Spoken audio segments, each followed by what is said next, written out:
The blue hologram flickered above the metal table, showing a face that looked almost human but wasn't. High Counselor Zareth of the Altarian Empire had skin like polished silver, and eyes that glowed with cold fire.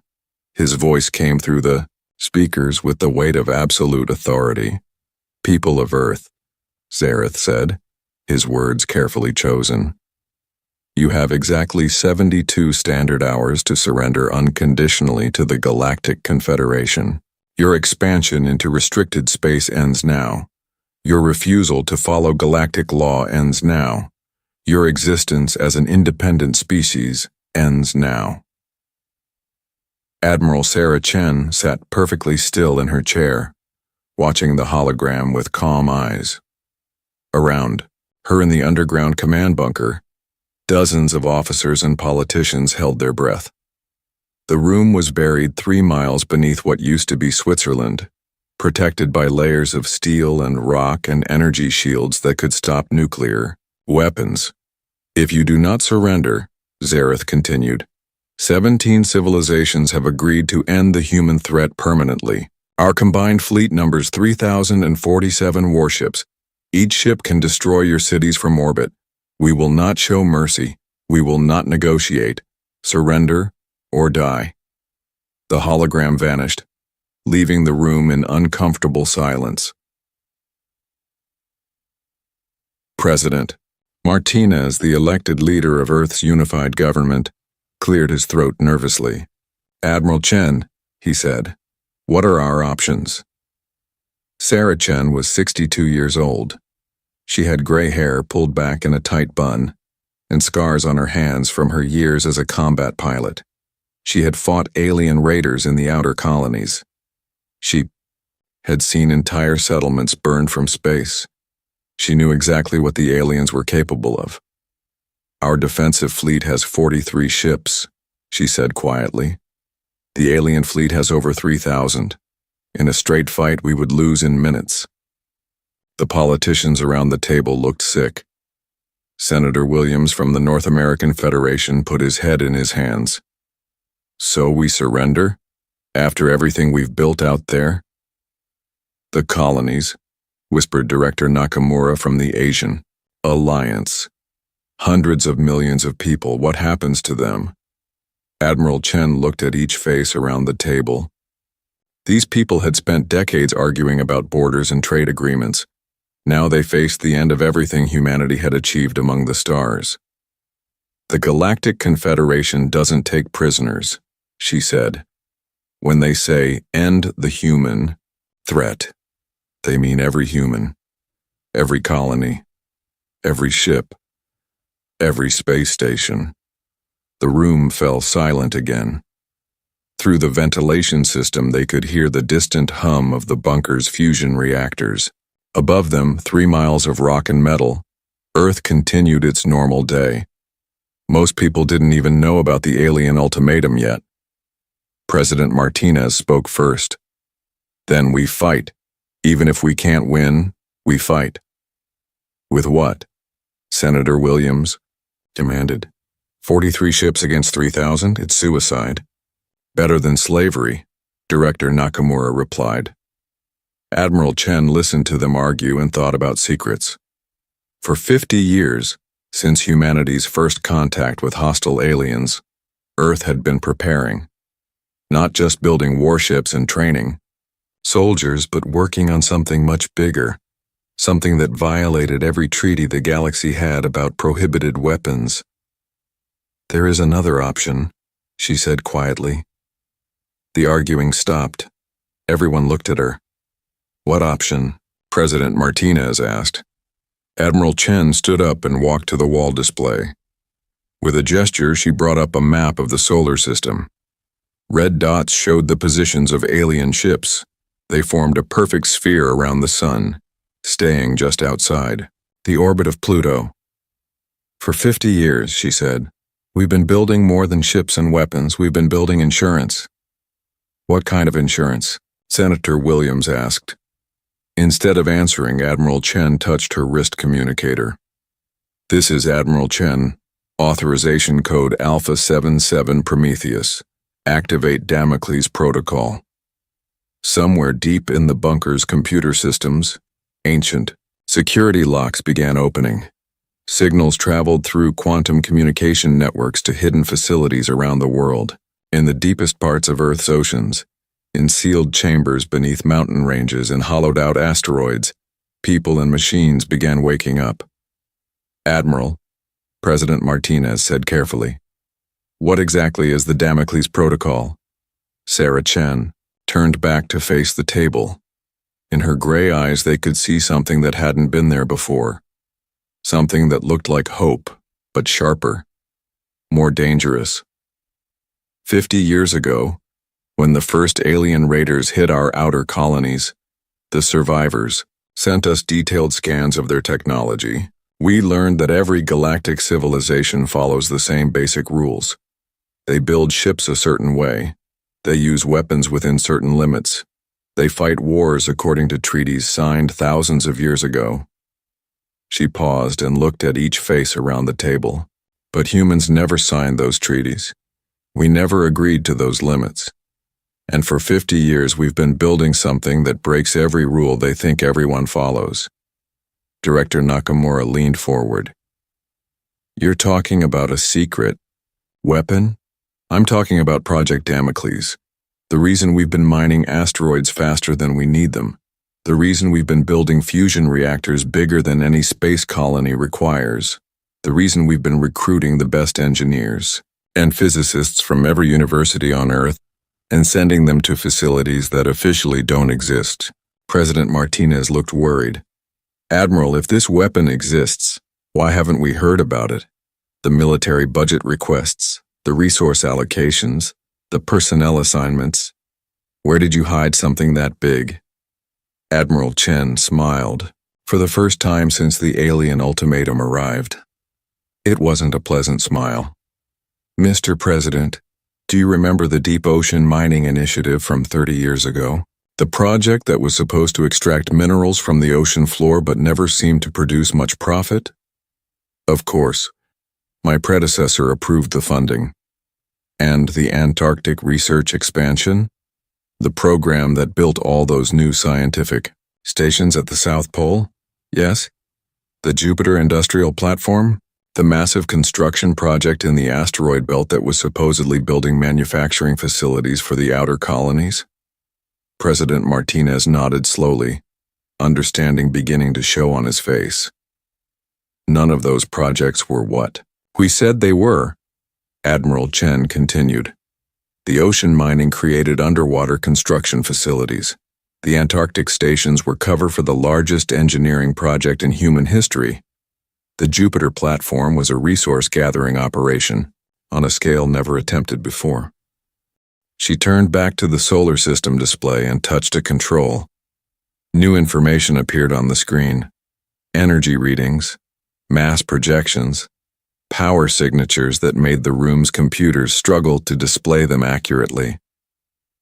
"For 50 years we've been building a single ship. Not just any ship. A warship so large and so powerful that it makes every other weapon in the galaxy look like a toy." The politician stared at the numbers on the screen. Senator Williams read them out loud, his voice getting quieter with each figure. "Mass, 4.7 trillion tons. Length, 2,000 kilometers. Power output, equivalent to a small star. Weapon systems." He stopped reading and looked up at Admiral Chen. "These numbers can't be right."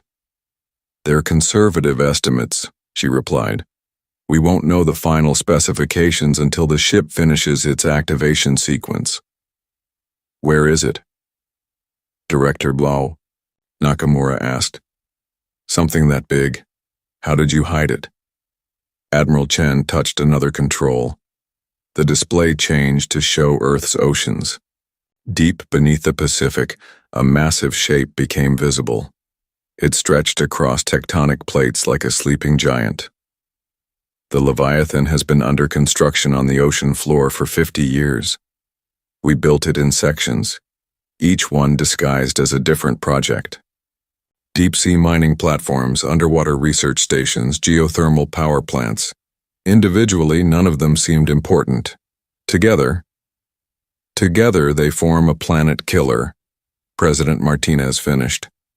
The largest warship ever built by any species in the galaxy's recorded history, Admiral Chen confirmed. Armed with weapons that exist only in theoretical physics papers, powered by controlled black holes, protected by shields that can absorb the energy output of entire starfleets. The room was quiet except for the hum of the ventilation system. Outside, in the alien fleet positioned around the solar system, sensors were beginning to detect unusual energy readings from Earth. Deep space monitoring stations were picking up gravitational anomalies. Something was happening on the third planet from the Sun. Something that didn't match any known human technology. How long until it's ready? President Martinez asked. Admiral Chen checked her wrist display. Activation sequence is at 47%. Full operational status in 16 hours. The aliens gave us 72 hours, Senator Williams pointed out. Plenty of time. Time for what? Director Nakamura asked. Even with this superweapon, we're still talking about fighting the entire galaxy. What happens after we win the battle? What happens when they send more fleets? Admiral Chen's smile grew wider. Director, you're still thinking like the aliens expect us to think. You're assuming we built one ship to fight their 3,000 ships. You're assuming we're planning to have a battle. She turned to face them all, and in her eyes they could see something that made them understand why she had been chosen to lead Earth's defenses. We didn't build the Leviathan to fight a war. We built it to end wars, all of them, forever. Before anyone could ask what she meant, alarms began sounding throughout the bunker.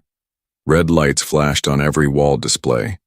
A technician at the communications station looked up with wide eyes. Admiral, we're getting massive energy readings from the Pacific Ocean.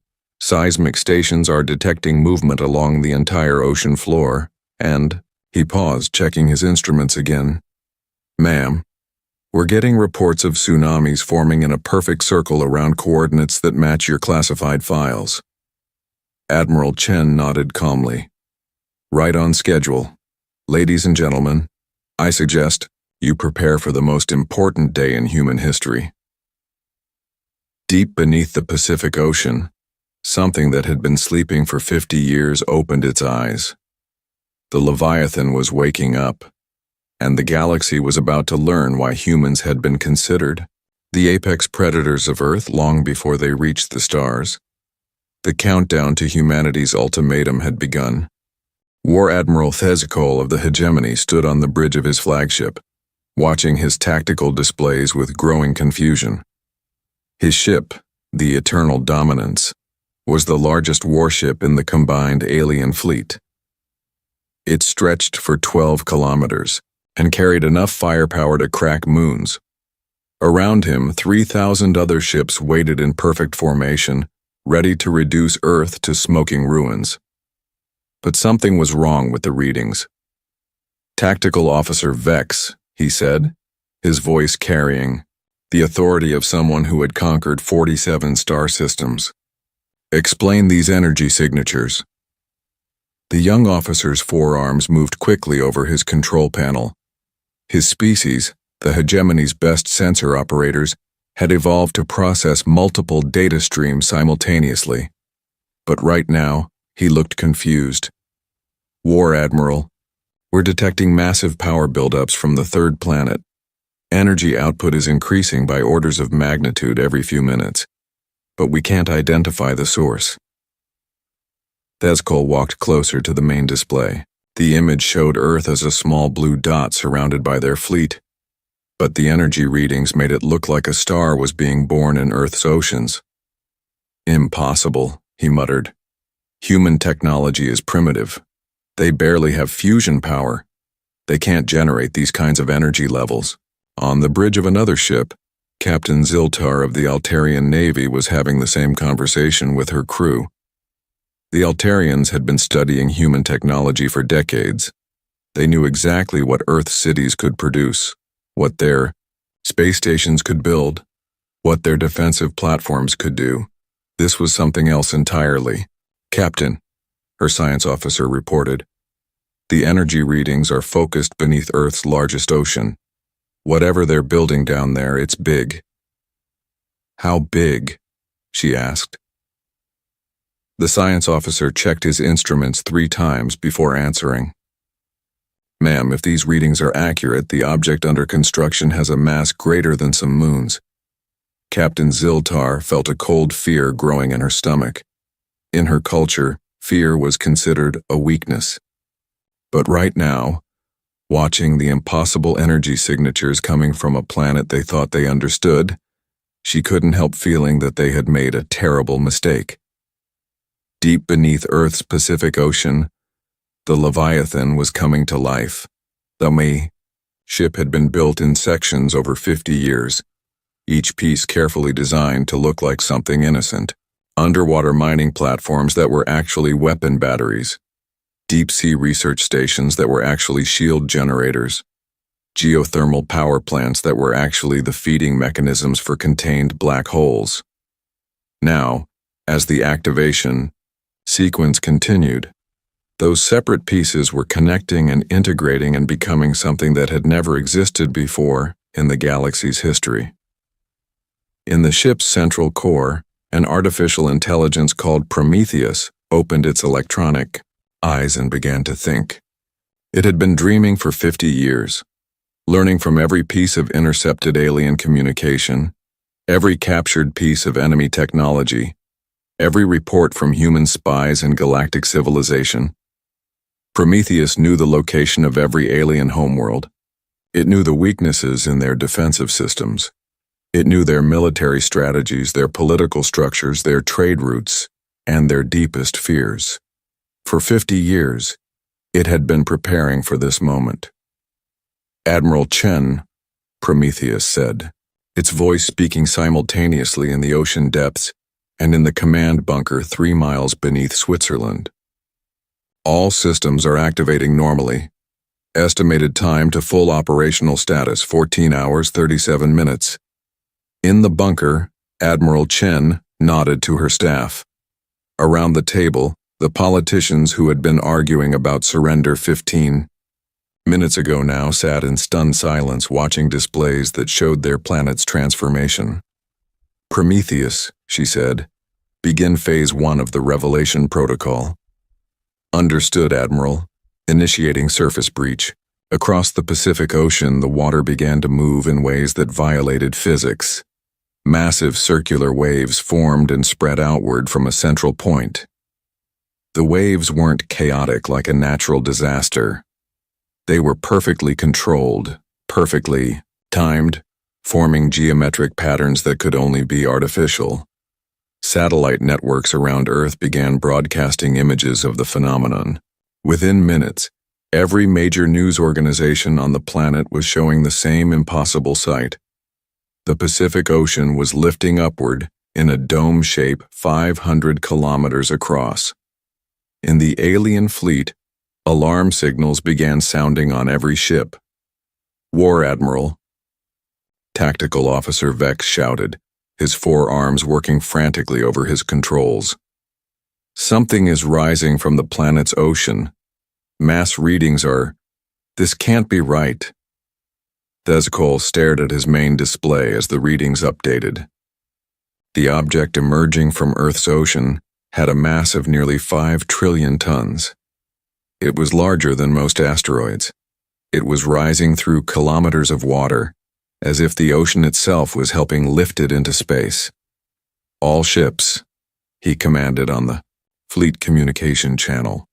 "Battle stations, prepare for unknown threat."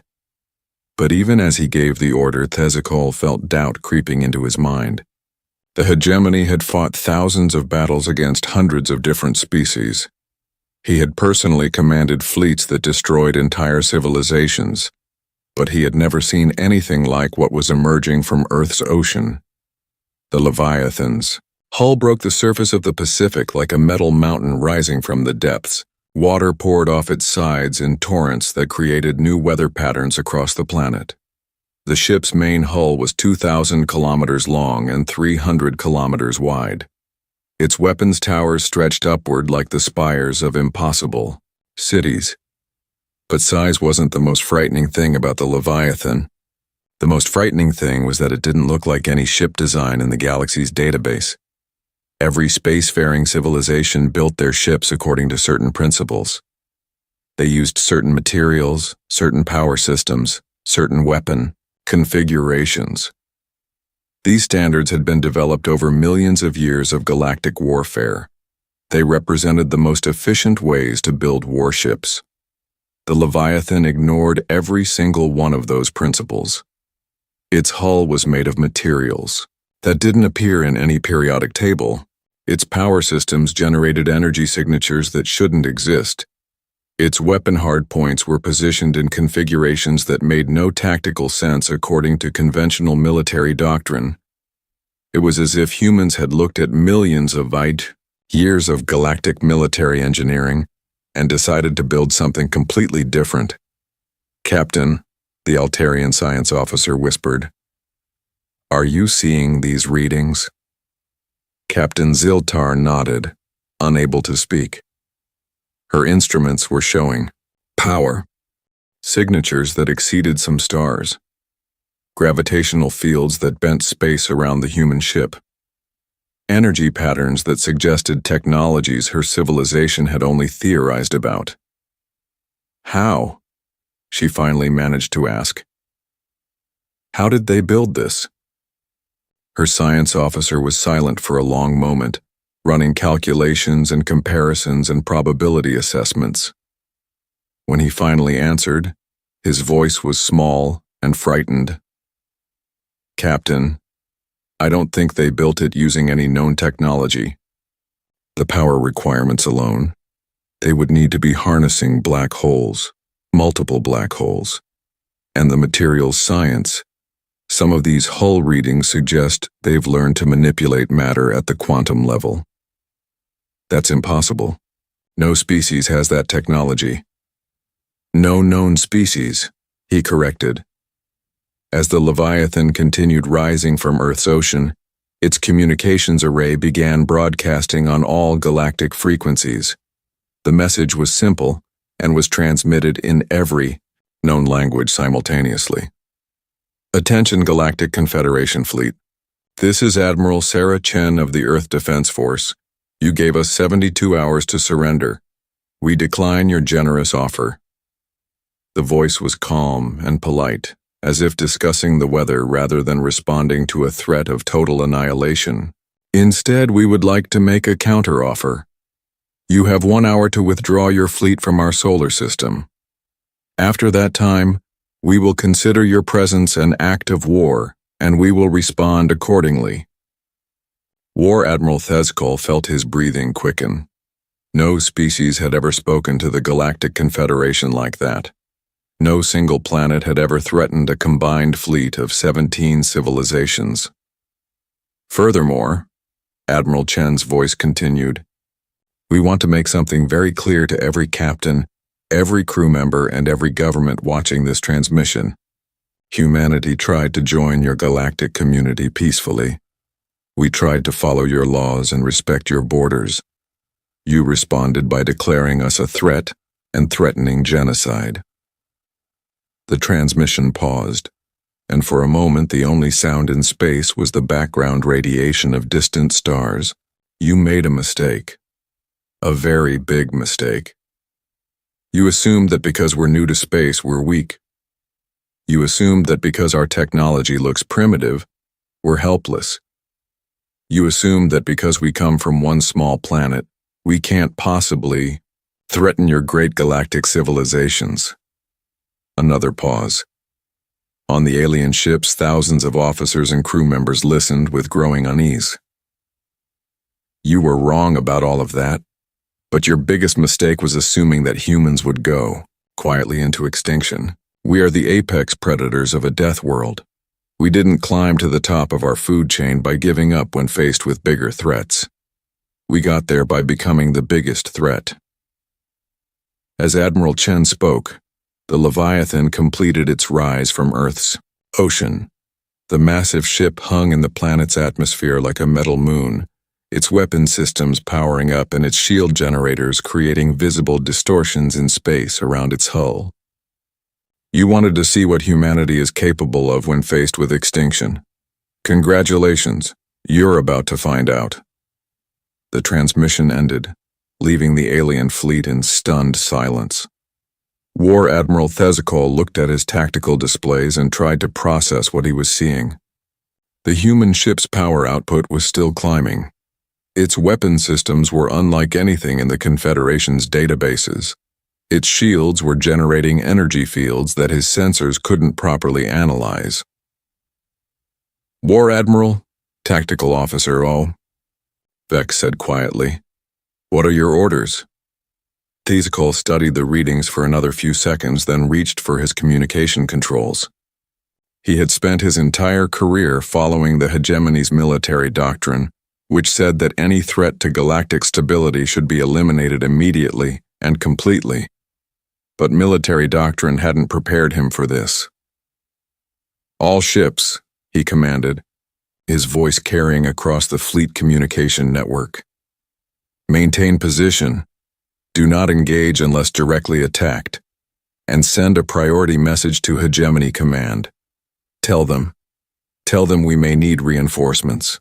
In the depths of space, 3,000 warships watched a single human vessel complete its activation sequence and tried to understand how everything they thought they knew about warfare had just changed forever. The Leviathan didn't attack immediately. Instead, it did something far more frightening to the alien fleet watching from the outer solar system. It began to demonstrate exactly what humanity had built during 50 years of secret preparation. Admiral Sarah Chen stood in the Leviathan's command center, a vast chamber deep in the ship's core where holographic displays showed every detail of the solar system. Around her, human officers worked at control stations that used technology decades ahead of anything the galaxy had seen before. Prometheus, she said to the ship's artificial intelligence, begin the demonstration sequence. I want every ship in that fleet to understand exactly what they're facing. Understood, Admiral. Beginning with Resource Acquisition Display Alpha. The massive ship turned toward the asteroid belt with movements that were impossibly smooth for something so large. Its engines didn't produce the bright plasma trails that most starships used. Instead, they bent space itself, allowing the Leviathan to move without actually pushing against anything. War Admiral Thezikol watched from his flagship as the human vessel approached a cluster of asteroids. His tactical officers were feeding him data that made no sense according to everything they knew about physics. War Admiral, Tactical Officer Vex reported, the human ship is not using conventional propulsion. Our sensors detect no reaction mass, no energy expenditure for thrust. It appears to be folding space around itself. That's impossible, Thezikol replied, but even as he said it, he knew he was watching something that shouldn't exist. No, species has mastered space-time manipulation. The energy requirements would be enormous. Sir, their power output is already exceeding some star systems, and it's still climbing. The Leviathan reached the asteroid field and stopped beside a massive chunk of iron and nickel that was roughly the size of a small moon. For a moment, nothing happened. Then the human ship extended what looked like metallic tentacles toward the asteroid, but they weren't tentacles. They were something much more advanced. Matter conversion beams, whispered Captain Ziltar of the Altarian Navy, watching from her own ship. Her science officer was running analysis after analysis, trying to understand what they were seeing. Captain, the human ship is breaking down the asteroid at the molecular level and rebuilding it as ship components. The conversion rate is impossible. They're processing millions of tons of raw material per second. As the alien fleet watched in growing horror, the asteroid began to shrink, but the Leviathan began to grow. New armor plating formed along its hull. Additional weapon towers sprouted from its superstructure. New shield generators appeared and began powering up. Within an hour, the asteroid was completely gone, and the human ship was 15% larger than before. "They're building themselves a bigger ship while we watch," Thezkol muttered, "using raw materials as construction resources in real time. War Admiral, if they can do this with asteroids, what happens if they reach a planet? What happens if they reach our homeworlds?" Thezkol didn't answer because he couldn't think of an answer that didn't terrify him. The Leviathan moved to another asteroid and repeated the process. Then another. Each time, the ship grew larger and more powerful. Each time, the alien fleet's chances of victory grew smaller. But Admiral Chen wasn't finished with her demonstration. "Prometheus, initiate weapons test Alpha. Target the dead moon in the outer system. Non-inhabited designation confirmed." "Confirmed, Admiral. The target moon has no life signatures, no settlements, no strategic value. It is an ideal demonstration target. Proceed." The Leviathan turned toward a small dead moon orbiting one of the gas giants. The moon was roughly the size of Earth's moon, made mostly of rock and ice. It had been dead for billions of years, and would remain dead for billions more, or so everyone thought. The human ship's main weapon began to charge. The energy buildup was visible from across the solar system as space itself began to bend and twist around the Leviathan's forward guns. "What kind of weapon system is that?" Captain Ziltar demanded of her science officer. I don't know, Captain. The energy signatures don't match anything in our databases. It appears to be some kind of gravity-based system, but the power levels are—" He never finished the sentence because the Leviathan fired. The weapon wasn't a beam or a projectile in any conventional sense. Instead, it was a controlled gravitational wave that reached across millions of kilometers in seconds and struck the dead moon with the force of a collapsing star. The moon didn't explode. It didn't shatter into pieces. It simply collapsed in on itself, compressed into a point of infinite density that became a tiny black hole. Then, before the black hole could begin consuming nearby matter, the Leviathan's weapon system grabbed it and flung it out of the solar system at nearly the speed of light. The entire demonstration took less than 30 seconds. In the alien fleet, every sensor operator and tactical officer and weapons specialist stared at their instruments in complete silence. What they had just witnessed was beyond their understanding of physics, engineering, and military science. "They turned a moon into a black hole," someone whispered on the hegemony communication channel. "Then they threw it away like garbage." War Admiral Thezkol felt something he hadn't experienced in decades of military service. Genuine fear. Not fear of death, which was always present in battle, but fear of facing an enemy so far beyond his understanding that conventional tactics meant nothing. "All ships," he said quietly, "prepare to withdraw from the system."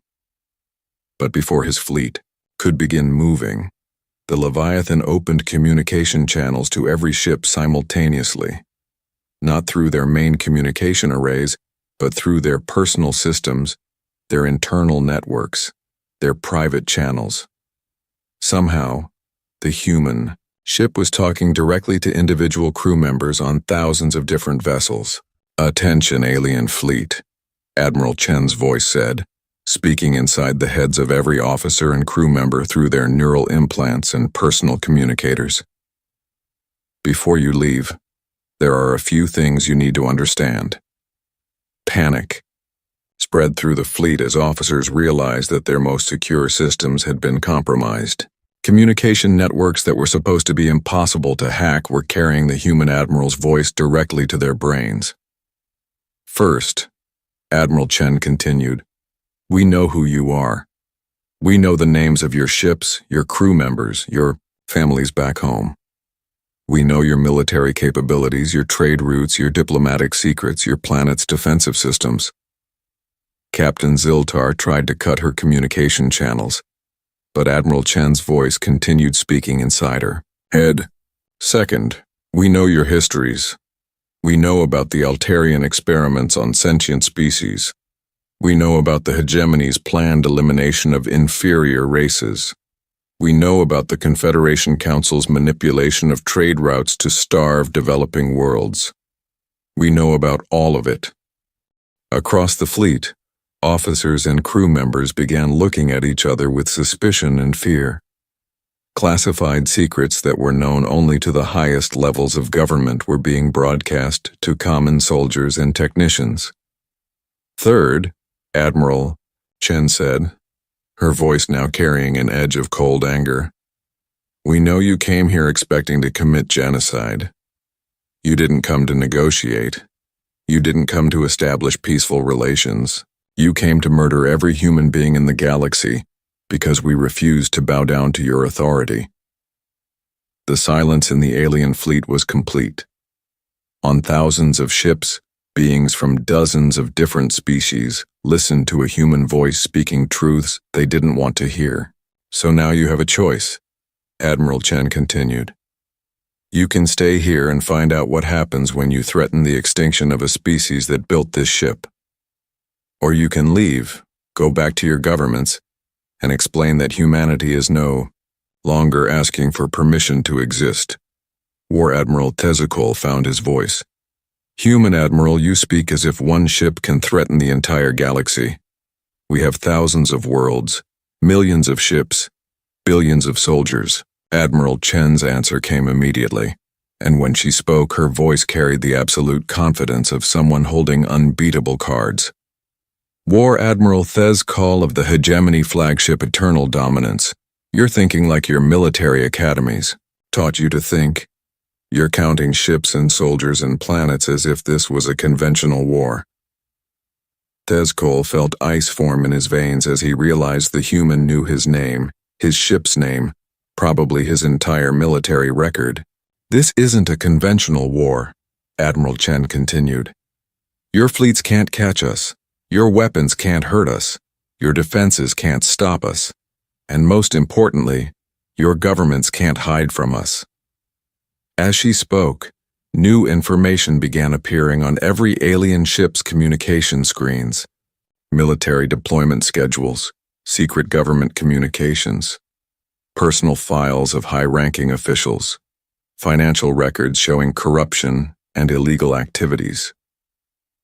"We've been watching you for 50 years.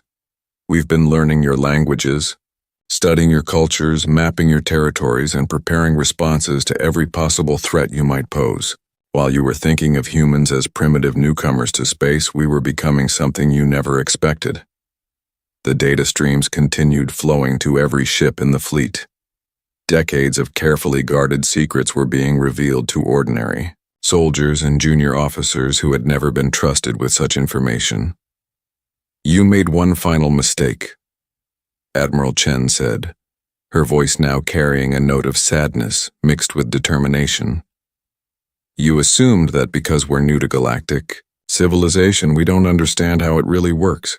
But we understand perfectly." She paused, and in that pause, every alien in the fleet realized that something fundamental had changed in the galaxy. "Your civilization is built on fear and intimidation. You maintain order by threatening destruction to anyone who won't submit. You've convinced yourselves that this makes you strong, that this makes you civilized." Another pause. "We're about to show you what real strength looks like, what real civilization looks like, and what happens when a species that survived as apex predators on a death world decides to protect not just themselves, but everyone you've been bullying for thousands of years." The communication ended, leaving the alien fleet in stunned silence. War Admiral Tezakol looked at his tactical displays and tried to count the ways this situation had become impossible. His fleet outgunned the humans by a factor of thousands to one. His ships were crewed by experienced warriors from civilizations that had conquered half the galaxy. His governments controlled resources that spanned entire star systems. None of that mattered anymore. The humans had built something that changed all the rules. They had created a single weapon that could threaten every world in the galaxy. And they had demonstrated that they understood galactic civilization better than the aliens who had created it. "War Admiral," Tactical Officer Vex said quietly.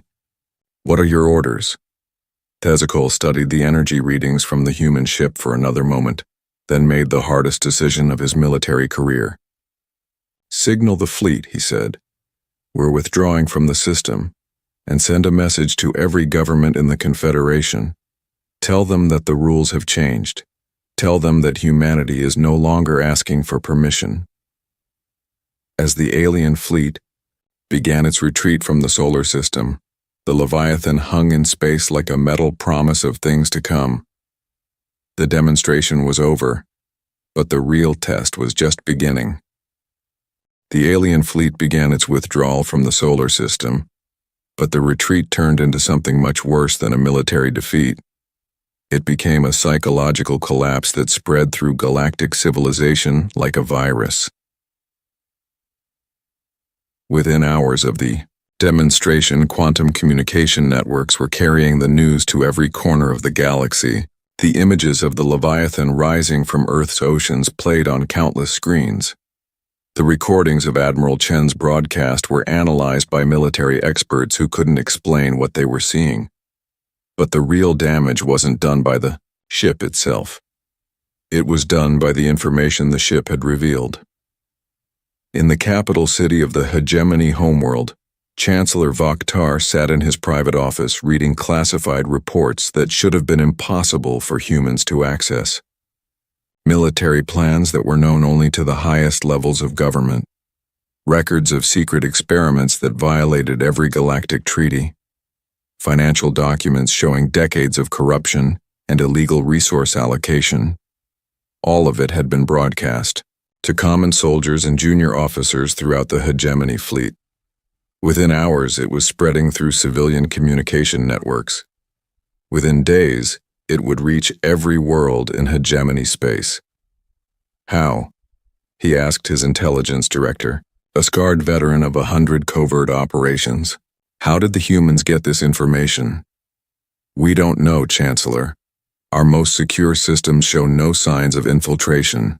Our quantum encryption should be unbreakable. But somehow, they have everything. Personnel files, military strategies, diplomatic communications, even our plans for dealing with internal dissent. Chancellor Vaktar felt something cold and heavy settling in his stomach.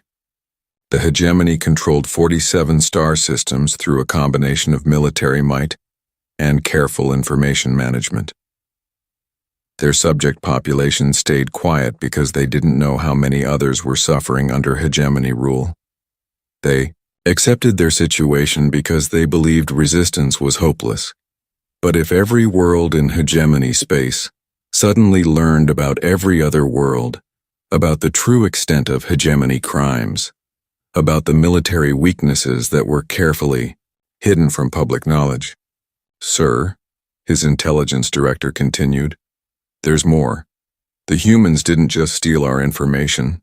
They've been sharing it with our subject populations. Rebel groups that have been fighting us for years suddenly have detailed intelligence about our military deployments, our supply lines, our government structure, and 17 worlds have declared independence in the last 6 hours. 12 more have had major uprisings begin. Our regional governors are reporting that they can no longer maintain order. Chancellor Vaktar walked to the window of his office and looked out over the capital city. Below him, crowds were gathering in the streets. His security forces were trying to maintain order, but they were vastly outnumbered by civilians who had suddenly learned truths their government had hidden for generations. The same scenes were playing out across the galaxy. On the Altarian homeworld, Emperor Zixthol found himself facing the largest civil uprising in his civilization's history. The Altarians had built their empire on the belief that they were genetically superior to other species. Their citizens accepted military service and high taxes because they believed they were spreading civilization to primitive worlds. But the humans had revealed the truth about Altarian civilization. The experiments on sentient beings, the deliberate destruction of indigenous cultures, the forced sterilization programs designed to eliminate inferior genetic lines. The riots are spreading to every major city, reported General Kothan, the Emperor's military advisor. Our peacekeeping forces are overwhelmed. Many of our own soldiers are refusing orders now that they know what we've really been doing in the occupied territories. Emperor Zixthol had ruled for 3 centuries through careful control of information and ruthless suppression of dissent. Now, in the space of a single day, his entire social order was collapsing. What about the military? He asked. Can we maintain order through force? General Kothan looked uncomfortable. Sir, many of our officers are questioning their loyalty. The human information release included personal files on military personnel. Many of our commanders have discovered that their families were lied to about their deaths in battle. Others have learned about the true casualty rates of our expansion campaigns. You're telling me that our own military is turning against us? I'm telling you that our military has learned the truth about what we've been asking them to do. Many of them don't like it. The Emperor walked to his communication console and tried to contact his regional governors. Half of them didn't respond. The ones who did answer reported the same story. Massive uprisings, military units refusing orders, colonial populations declaring independence. The Altarian Empire was dissolving in real time. Similar conversations were happening in government. Buildings across the galaxy, the crystalline hegemony, rulers of 1,000 worlds found their authority crumbling as subject populations learned about systematic resource theft and cultural genocide. The Federation of Trade Worlds discovered that their carefully maintained economic monopolies were collapsing as exploited colonies gained access to suppressed technologies. But the most devastating blow came when the humans began their second demonstration. Admiral Sarah Chen stood in the Leviathan's command center, watching holographic displays that showed the chaos spreading throughout galactic civilization. Governments were falling. Military units were mutinying. Colonial populations were demanding freedom. Prometheus, she said, are you ready for Phase 2 of the Revelation Protocol? Yes, Admiral. All target systems have been mapped. Communication networks are fully infiltrated. Defense systems have been analyzed and countered. Then let's show them what happens when you threaten genocide against a species that's been preparing for 50 years. The Leviathan disappeared. One moment it was hanging in Earth's atmosphere like a metallic moon. The next moment it was gone, leaving only empty space and confused sensor readings. It reappeared 18 hours later in orbit around the hegemony capital world, having crossed 400 light-years in less than a day. The planet's defensive systems, designed to stop any known form of attack, registered the Leviathan's arrival and immediately went to full alert. Orbital defense platforms powered up their weapons. Planetary shield generators activated. Military bases scrambled their fighter squadrons. None of it mattered. The Leviathan didn't attack the planet's defenses. It simply ignored them. The orbital platforms fired their most powerful weapons, only to watch the energy beams bend around the human ship as if it existed in a different dimension. The planetary shields designed to stop planet-killing asteroids had no effect on a vessel that could manipulate space-time itself. Instead of destroying the planet, the Leviathan did something far more frightening. It began broadcasting directly to every communication device on the planet's surface. Citizens of the hegemony capital world, Admiral Chen's voice said, speaking simultaneously in every language used on the planet.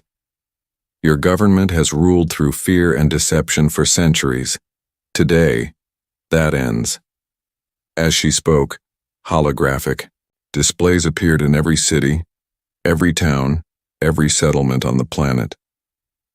The displays showed detailed records of hegemony crimes, images of destroyed worlds, videos of military operations that violated every principle of civilized warfare, financial records showing how the wealth of conquered peoples had been stolen and distributed among hegemony elite. But most devastating of all, the displays showed the true cost of hegemony expansion. The billions of beings who had died in wars of conquest, the cultures that had been deliberately destroyed, the worlds that had been stripped of resources and left as dead rocks floating in space. For too long, Admiral Chen continued, you have been told that your suffering was necessary for galactic stability. You have been told that your sacrifices were protecting civilization from chaos. You have been lied to. The holographic displays changed to show something new. Detailed plans for a different kind of future. Technologies that could eliminate scarcity. Medical advances that could extend life and reduce suffering. Social systems that could provide security without oppression. Humanity offers you a choice, Admiral Chen said. You can continue living under governments that view you as expendable resources in their power games. Or you can join us in building something better. Similar broadcasts were happening simultaneously on dozens of other worlds throughout the galaxy. The Leviathan wasn't just visiting the hegemony capital. It was appearing everywhere at once, speaking to populations that had been oppressed and lied to for generations. Chancellor Vokhtar watched from his underground bunker as his capital city erupted in the largest celebration in the planet's history. Citizens poured into the streets not to riot but to rejoice.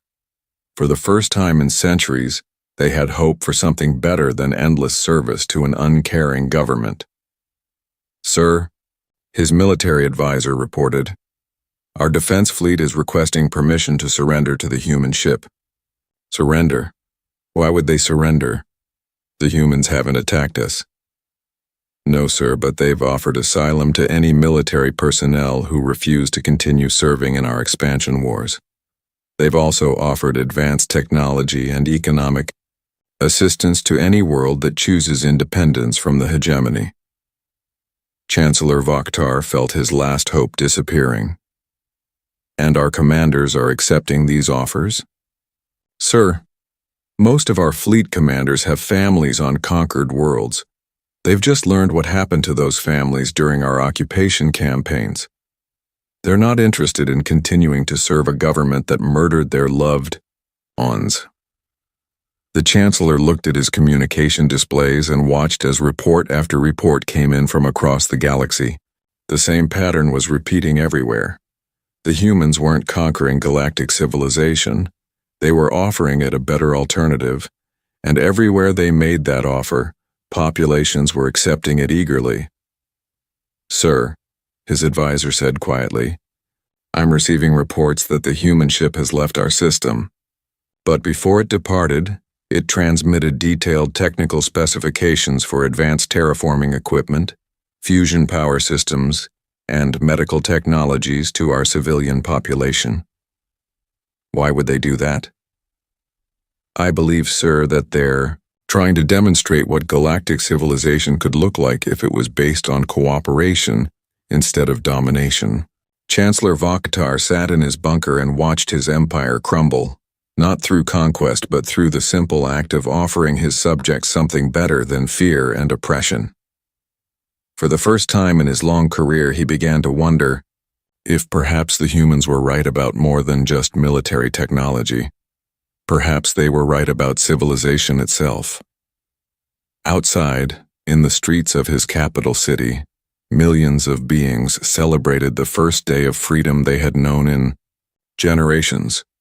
The age of galactic empires built on fear and domination was ending. Something new was being born. 2 years later, Admiral Sarah Chen stood on the observation deck of the Leviathan, looking out at something that would have been impossible to imagine when the great ship first rose from Earth's oceans. Before her stretched a vast construction, project that spanned an entire star system, where beings from dozens of different species worked together on the largest engineering undertaking in galactic history. They were building a gateway.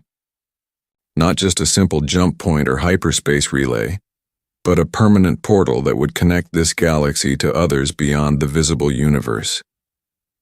Humanity's sights had always been set on the horizon, And now that they had transformed their own galaxy, they were looking toward infinite new frontiers. "Admiral," Prometheus said, its voice carrying a note of satisfaction that had developed over the past 2 years of unexpected peace. "The Altarian delegation has arrived for the ceremony. Former Emperor Zixthal personally wishes to thank you for the liberation of his people." Sarah smiled at the irony. The former emperor, who had once ruled through genetic superiority and military oppression, now served as an elected representative of a free Altarian republic. His people had chosen him not because of his royal bloodline, but because he had been one of the first leaders to embrace the new galactic order. And the hegemony representatives? Chancellor Vokhtar is leading a trade mission to establish economic partnerships with 17 former subject worlds. He says he has never been happier to be unemployed as a dictator. The transformation of galactic civilization hadn't happened through conquest or forced revolution. Instead, humanity had offered something simple but revolutionary: a choice. Every world, every government, every individual being could choose between the old system of fear and domination or a new system based on cooperation and mutual benefit. Most had chosen the new way. The few that hadn't were simply left alone, isolated, in their own systems while the rest of the galaxy moved forward. Some of them, like the crystalline hegemony's core world, still maintained their old power structures, but they found themselves increasingly irrelevant as their former subjects built prosperous, peaceful societies without them. "Admiral," her communications officer called from across the observation deck, "we're receiving the final status reports from the colony fleets." Sarah turned to listen, though she already knew what the reports would say. Over the past 2 years, humanity had launched the largest expansion effort in galactic history. Not expansion through conquest, but expansion through invitation. Thousands of worlds had requested human assistance in rebuilding their societies, developing their technologies, and protecting themselves from the few remaining aggressive powers. Fleet 7 reports successful establishment of the Rigel Commonwealth. 43 worlds have joined the Mutual Defense Pact, with full technological sharing agreements in place. Fleet 12 has completed the terraforming project in the Io Vega sector. The former desert worlds now support 18 billion beings from 12 different species. Fleet 21 reports that the Andromeda Gateway project is ahead of schedule. First test of intergalactic communication will begin in 6 months. Sarah nodded at each report, but her attention was focused on the larger picture. Humanity had done more than survive the galaxy's attempt to destroy them. They had fundamentally changed what galactic civilization meant. The old system had been based on a simple principle: the strong dominated the weak. Powerful civilizations conquered weaker ones. Resources flowed upward to elite governments while ordinary beings suffered and died for the glory of empires they had no voice in. Humanity had introduced a different principle: the strong protected the weak. Advanced civilizations helped developing ones. Resources were shared to eliminate scarcity and suffering. Everyone had a voice in the societies they belonged to. "Prometheus," Sarah said, "what's the current status of our military readiness?" "Admiral, we maintain 47 Leviathan-class vessels in active service, with construction proceeding on 16 more. However, I should note that we have not needed to fire a shot in anger for 18 months. This was the part that surprised even Sarah. The Leviathan had been built as a weapon of war, designed to fight impossible odds against overwhelming enemies. But its greatest victory had been making war itself unnecessary. When any species could build star-destroying weapons, when any planet could defend itself with reality-bending technology, when any government could be exposed and held accountable by artificial intelligences that spanned galactic communication networks, the old incentives for conquest and domination simply disappeared. Who would bother conquering a world when cooperation provided better access to that world's resources? Why would anyone start a war when the likely outcome was mutual annihilation? How could any government maintain power through oppression when their citizens had access to technologies that made authoritarian control impossible? Admiral, her tactical officer reported, "We're receiving a priority communication from Earth. President Martinez wants to speak with you personally." Sarah accepted the communication, and President Martinez's holographic image appeared on the observation deck. The man had aged considerably during the past 2 years, but he looked happier than she had ever seen him. "Admiral Chen," he said, "I'm calling to inform you that the Global Parliament has reached a decision about your request. And your request to resign from military service has been denied. However, your request to be reassigned has been approved." Sarah raised an eyebrow. "Reassigned to what?" "The new position we're creating for you, Director of Galactic Development. Your job will be to oversee humanity's expansion beyond this galaxy and to serve as our ambassador to any civilizations we encounter in other regions of the universe." Sarah looked out at the Gateway construction project, where beings who had been enemies just 2 years ago now worked together to reach toward infinite new possibilities. "What about the Leviathan fleet? Prometheus has volunteered to continue coordinating our defensive capabilities. But frankly, Admiral, we don't expect to need them much longer. The old model of galactic civilization is dying out. The few remaining aggressive powers are either reforming themselves or becoming increasingly isolated." President Martinez paused and looked directly at her through the holographic display. "Sarah, do you realize what you've accomplished?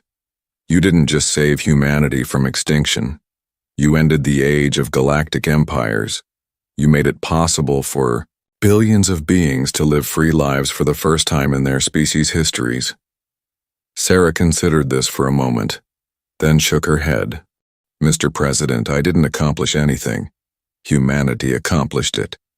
Every engineer who worked on the Leviathan project, every scientist who developed the technologies we shared with other worlds, every diplomat who helped former enemies become friends, every citizen who chose cooperation over domination." She gestured toward the Gateway construction project. "This is what humans do when we're not fighting for survival. We build, we explore, we reach toward new horizons, and we bring anyone who wants to come along with us." The conversation ended, and Sarah returned her attention to the reports flowing in from across the galaxy. Construction projects on 1,000 worlds. Scientific research that was advancing at unprecedented rates now that different species were sharing knowledge freely. Cultural exchanges that were creating new forms of art, literature, and philosophy. And beyond it all, the Gateway project that would soon allow them to reach toward other galaxies, other possibilities, other frontiers that no one had ever imagined.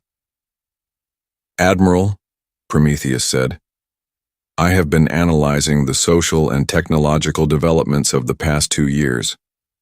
Would you like to hear my assessment?" "Go ahead." "The transformation of galactic civilization has exceeded all predictions. War between major powers has essentially ceased. Economic inequality has been reduced by 73%. Scientific advancement has accelerated by a factor of 12.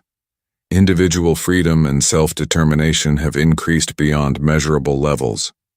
And I believe we are witnessing the birth of something entirely new.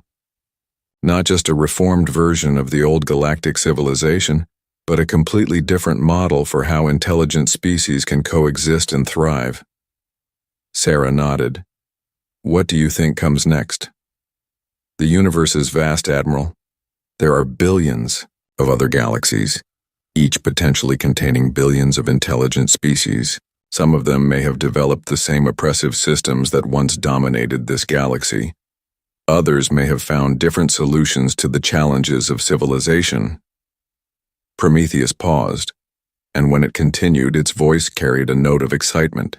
That sounded almost human. I believe humanity's greatest adventure is just beginning, and this time we won't be facing it alone. Sarah looked out at the Gateway project, where the final components were being installed by crews representing dozens of different species. Soon, that gateway would open, and they would take their first steps into territories beyond anyone's imagination.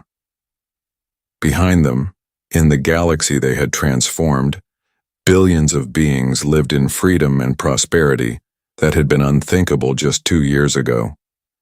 Ahead of them lay infinite possibilities and infinite challenges. It was exactly the kind of impossible situation that humans had always thrived in. "Prometheus," she said, "begin preparations for the first intergalactic expedition, and send a message to every world in our alliance. Anyone who wants to join us in exploring the universe is welcome to come." As the Great Gateway neared completion, and the first tests of intergalactic travel began, Admiral Sarah Chen smiled and thought about the day when Earth had raised its planet-killer warship and civilizations had collapsed and pleaded for mercy. They had begged for mercy, and humanity had given them something better. It had given them hope. Now they were all reaching toward the stars together, and the universe itself was waiting to see what they would accomplish next.